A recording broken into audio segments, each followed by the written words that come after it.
नमस्कार, नमस्कार, नमस्कार मित्रांनो. खूप खूप खूप स्वागत आहे तुमचं आपल्या यूट्यूब चॅनलमध्ये निफ्टी बँक निफ्टीच्या डेली ॲनालिसिस व्हिडिओमध्ये. कसं होतं तुमचा आजचा गुरुवारचा निफ्टी बँक निफ्टी आणि सेन्सेक्स एक्सपायरीचा ट्रेडिंगचा सेशन सर्वात अगोदर कमेंट करून सांगायचं आहे. कालचा ॲनालिसिस व्हिडिओ जर तुम्ही बघितला असेल तर आपण काही प्राइस ॲक्शन डिस्कशन केली होती, आपण काही लेवल डिस्कशन केल्या होत्या. मग ते निफ्टी असो, बँक निफ्टी असो, सेन्सेक्स असो. सेन्सेक्सचा OI डाटा देखील डिस्कशन केला होता. त्यामुळे किती लोकांनी कालचा व्हिडिओ बघितला मला माहीत नाहीये. परंतु जर आजचं मार्केट ज्या पद्धतीने कन्सोलिडेशनमध्ये होतं, त्यात कुठलंही सरप्राईज वाटायला नको. ज्यांनी ज्यांनी व्हिडिओ बघितला असेल त्यांना कुठलंही सरप्राईज नसेल. कारण की आपण कालच्या व्हिडिओमध्ये व्यवस्थित पद्धतीने लेवल डिस्कशन केल्या होत्या, की एक स्ट्रॉंग मोमेंटम नंतर मार्केटची जी प्राइस ॲक्शन आहे, तर मार्केट खूप जास्त पॉसिबिलिटी आहे की मार्केट तिकडे आपल्याला नो ट्रेडिंग झोनमध्ये कन्सोलिडेशन करताना दिसू शकतं. मग तुम्ही जर चार्ट बघितला निफ्टी, बँक निफ्टी, सेन्सेक्सचा, तर तिन्ही इंडेक्समध्ये आपल्याला नो ट्रेडिंग झोनमध्ये कन्सोलिडेशन करताना दिसतंय. आता हे सगळं जे आहे, हे सगळ्या गोष्टी मार्केट कन्सोलिडेशन करू शकतं का? मार्केटमध्ये ब्रेकआउट येऊ शकतो का? मार्केटची प्राइस ॲक्शन काय पद्धतीने बघायला मिळतीये? मार्केट कन्सोलिडेशनमध्ये जरी गेलं तरी त्याच्या मागचं कारणं काय आहेत? मार्केट मोमेंटम देऊ शकतं, त्याच्या मागची कारणं काय आहेत? ह्या सगळ्या गोष्टी समजून घेणं किंवा वारंवार तुम्हाला मी ॲनालिसिस व्हिडिओमध्ये या गोष्टी सांगण्याचा प्रयत्न करत असतो. आता जे लोक रेग्युलर ॲनालिसिस व्हिडिओ बघतात त्यांना ह्या गोष्टी खूप बघताना खूप स्मूथ वाटतात, सोप्या वाटतात. हे खूप असं वाटतं की हां, एकदम एक मोमेंटम यायचा होता, तो मोमेंटम मार्केटने दिला. कन्सोलिडेशन व्हायचं तर आज कन्सोलिडेशन झालं. हे झाल्यानंतर बघताना जितकं सोपं वाटतं तितकं सोपं नाहीये. परंतु जर तुमच्याकडे बेसिक प्राइस ॲक्शनचं नॉलेज असेल, तुमच्याकडे बेसिक सेटअपचं नॉलेज असेल, बेसिक ज्या गोष्टी आहेत म्हणजे सपोर्ट काय आहे, रेजिस्टन्स काय आहे, स्विंग काय आहेत, SMC कन्सेप्ट काय आहे, मार्केटमध्ये कुठल्या लेवलवरती डिमांड वाढली, कुठल्या लेवलवरती सप्लाय वाढलाय. ओके, ह्या गोष्टी जर तुम्हाला बऱ्यापैकी माहिती असतील किंवा ह्या गोष्टी जर तुम्ही शिकण्याचा प्रयत्न करत असतील, तर ज्या पद्धतीने आपल्याला जेवढं स्मूथ ॲनालिसिस आपण ज्या पद्धतीने करतो, मार्केट समजायला सोपं जाऊ शकतं. आणि मी नेहमी त्यामुळे सांगत असतो, की मार्केटमध्ये जर तुम्हाला काम करायचं असेल, मार्केटमध्ये जर तुम्हाला लांबपर्यंत टिकायचं असेल, तर तुम्हाला मार्केट शिकणं गरजेचं आहे.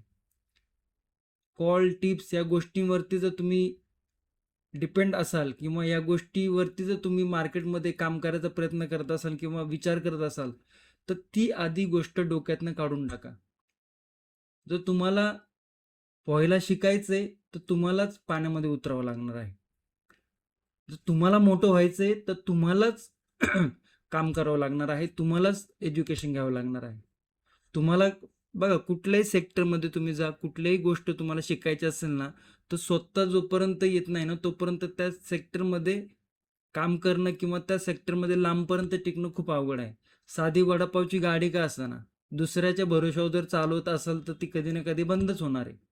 परंतु वडा कसा बनवायचा, कसं सगळं बनवायचं मिक्सचर, हे जर तुम्हाला माहिती झालं असेल, तर जो व्यक्ती कामाला ठेवलाय तो ज्या दिवशी गैरहजर असेल, तुम्ही जाऊन त्या दिवशी करू शकता.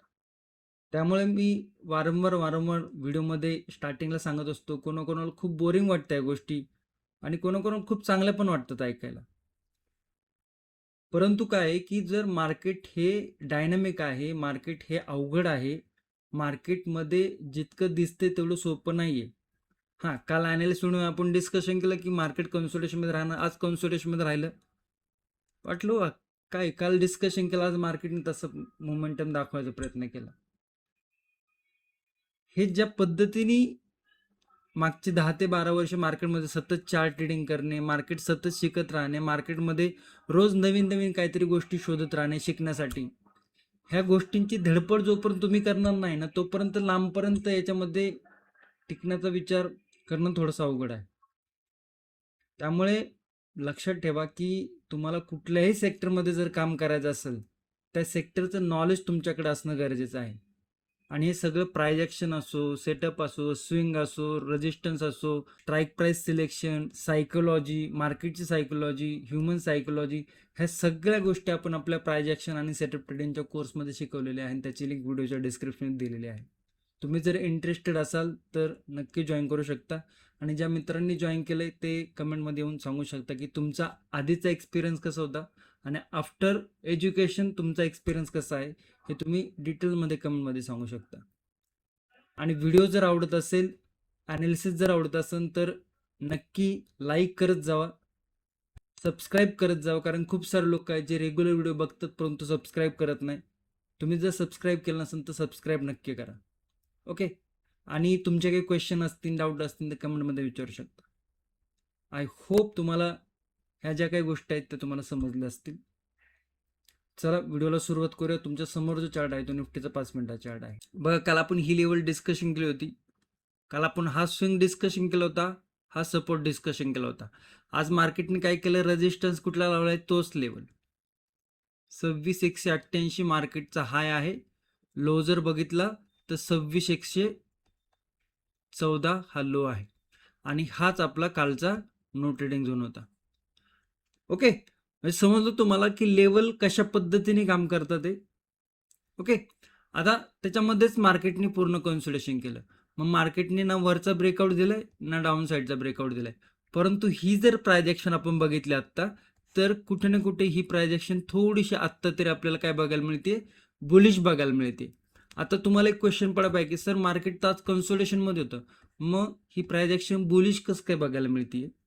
तर आधीचा जो ट्रेंड होता मार्केटने, हा ट्रेंड आणि त्याच्यानंतर मार्केटचं कन्सोलिडेशन, हे जे कन्सोलिडेशन आहे, ही जी प्रायजेक्शन आहे ही काहीशी बुलिश प्रायजेक्शन आहे.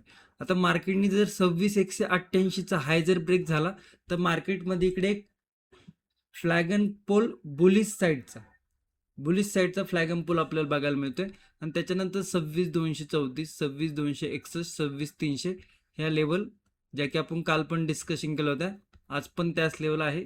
कुठल्याही लेवलमध्ये चेंजेस नाही, कारण की मार्केट नो ट्रेडिंग झोनमध्ये कन्सोलिडेशन होतं.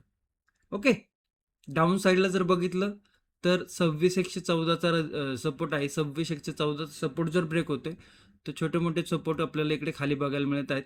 26,074, 26,044 आणि 26,017 हे 3 सपोर्ट आपल्याला बघायला मिळतात. तुम्ही तुमच्या चार्टवरती support, resistance, no trading zone okay mark करून ठेवू शकता.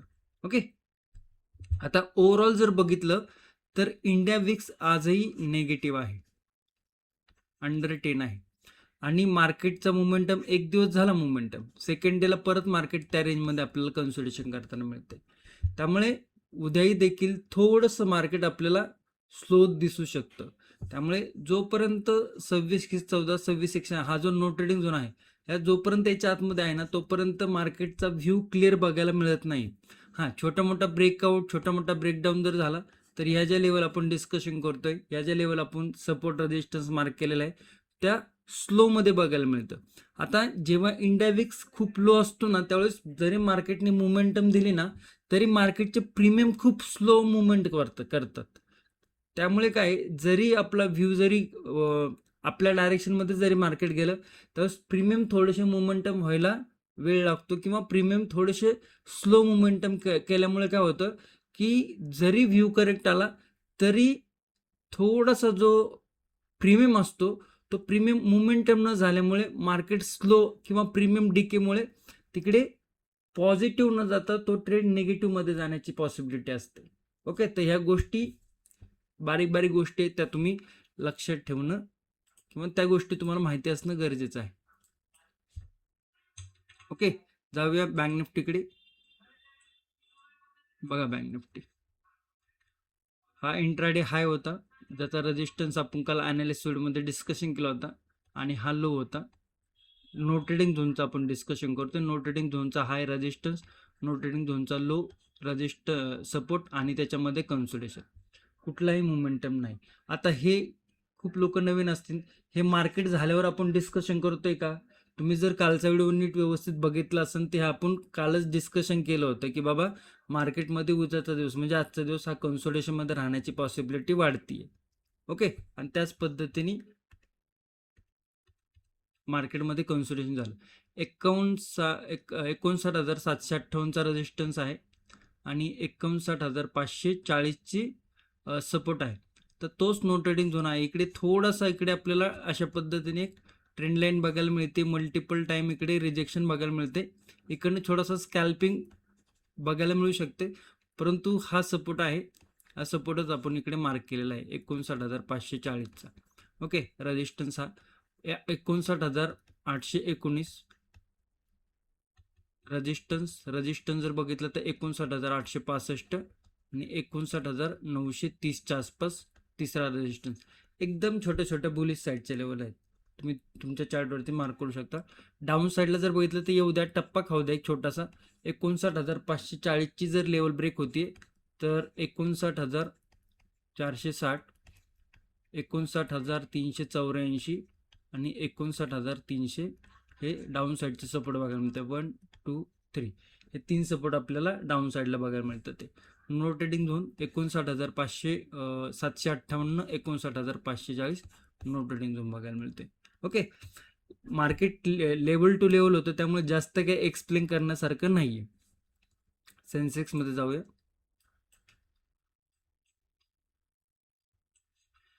सेन्सेक्स जर बघितलं तर सेन्सेक्समध्ये देखील कन्सोलिडेशन बघायला मिळते आणि ही देखील एक bullish flag on pole price आहे. रेजिस्टन्स जर बघितलं तर 85,436चा आहे आणि सपोर्ट जर बघितलं तर 85,146चा आहे. तर तोच नो ट्रेडिंग झोन आपण काल पण डिस्कशन केला होता. बुलिश साईडला जर बघितलं तर बुलिश साईडला फर्स्ट रेजिस्टन्स आहे 85,600 राऊंड लेवल आणि सेकंड रेजिस्टन्स आहे 85,700. ओके, 85,436ची जर लेवल ब्रेक होती डाऊन साईडनी एखादा राऊंडिंग बॉटम क्रिएट करून 85,600 first level resistance, second level 85,700, ह्या दोन लेवल आपल्याला बघायला मिळतात. ते डाऊन साईडला जर बघितलं तर 85,146 आज मल्टिपल टाइम सपोर्ट घेतलाय. उद्या जर हा सपोर्ट ब्रेक होत म्हणजे उद्या जर मार्केटने हा सपोर्ट जर ब्रेक केला किंवा छोटासा पुल बॅक घेऊन जर सपोर्ट ब्रेक केला तर डाऊन साईडला नेक्स्ट सपोर्ट आहे 84,977 आणि 84,820 हे दोन सपोर्ट आपल्याला बघायला मिळतात. ते 84,977, सेकंड 84,820 हे दोन सपोर्ट आपल्याला बघायला मिळते. 1 2 तुम्ही तुमच्या चार्टवरती सपोर्ट नोट करून ठेवू शकता. नो ट्रेडिंग झोन जर बघितला तर 85,436, 85,146 पूर्ण दिवसभर कन्सोलिडेशन आहे. त्यामुळे यामध्ये जर मार्केट गुंतून पडलं तर इकडे थोडंसं थांबणे, थोडंसं रिलॅक्स होणे गरजेचं आहे. ओके, ओव्हरऑल जर बघितलं तर आजच्या व्हिडिओमध्ये इतकं काही सांगण्यासारखं नव्हतं, कारण की मार्केट लेवल टू लेवल होतं आणि प्राइस ॲक्शन जर बघितलं तर तिन्ही इंडेक्समध्ये प्राइस ॲक्शन एक समान प्रमाणे दिसते. एक बुलिश मोमेंटम नंतर मार्केटमध्ये कन्सोलिडेशन. आता कन्सोलिडेशन नंतर ज्या साईडला मार्केट ब्रेकआउट किंवा ब्रेकडाऊन करेल त्या साईडला थोडीशी पॉसिबिलिटी वाढती. परंतु जर रिसंट ट्रेंड जर बघितला, एका दिवसाचा जरी ट्रेंड आपण बघितला तर थोडासा बुलिश बघायला मिळते. त्यामुळे जर ब्रेकआउट अप साईडला झाला तर अप साईडच्या लेवल बघायला मिळतील, डाऊन साईडला झाला तर डाऊन साईडला मार्केट थोडंसं गुतत पडताना दिसू शकतं. ओके, आय होप तुम्हाला निफ्टी, बँक निफ्टी आणि सेन्सेक्स तिन्ही इंडेक्सच्या लेवल व्यवस्थित समजलं असेल. आणि व्हिडिओ जर आवडला असेल तर व्हिडिओला नक्की लाईक, शेअर, सबस्क्राईब नक्की करा. तुमच्या मित्रांपर्यंत, मैत्रिणींपर्यंत नक्की शेअर करू शकता. आणि प्राइस ॲक्शन आणि सेटअप ट्रेडिंगचा कोर्स जर जॉईन करायचा असेल त्याची लिंक व्हिडिओच्या डिस्क्रिप्शनमध्ये दिलेली आहे, तिकडे जाऊन तुम्ही जॉईन करू शकता. धन्यवाद. जय हिंद, जय महाराष्ट्र, जय शिवराय.